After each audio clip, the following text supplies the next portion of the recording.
A shocking story from one of America's most prestigious universities. Officials at Stanford say a man pretended to be a student there, reportedly living in various dorms across campus for nearly a year. Kana Whitworth is there at Stanford with more on this story. Good morning, Kana.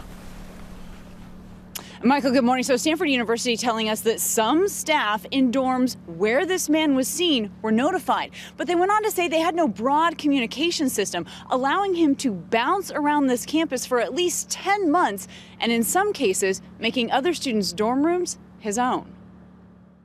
This morning, shock and outrage over an alleged imposter at one of the country's most prestigious universities. I thought he was a student. He said he was a student. The Stanford Daily reporting that a man accused of posing as a student living in several different dorms on Stanford's campus for nearly a year. He certainly was not a person who was just making do on Stanford's campus, living off of the excesses. No, he was a part of this community. He was living alongside people and very much interacting with them on a day-to-day basis. William Curry, seen in these photos, presenting himself as a Stanford student on various social media profiles, including a dating app and Instagram.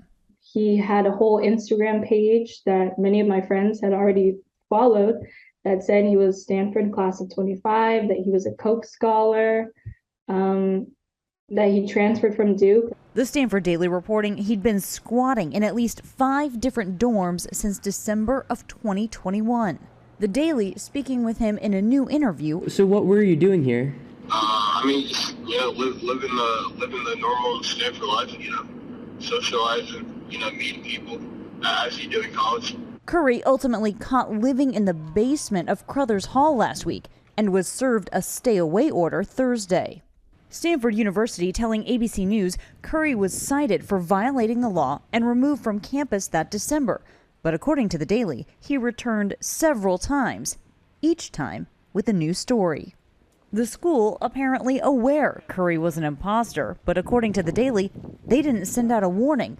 The school also saying, despite attempts to cite him for trespass, they weren't able to locate him until last week.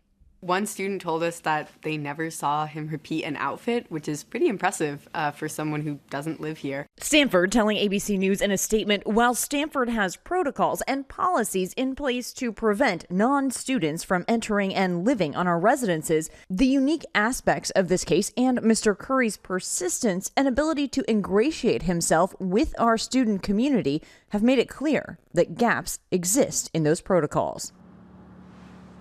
So right now, the Santa Clara District Attorney is reviewing this case. No charges have been filed. And guys, as you can imagine, Stanford says they are reviewing their procedures. I'm sure that they are, Kana. Thank you so much. Well, hey there, GMA fans. Robin Roberts here. Thanks for checking out our YouTube channel. Lots of great stuff here. So go on, click the subscribe button right over here to get more of awesome videos and content from GMA every day, anytime. We thank you for watching, and we'll see you in the morning on GMA.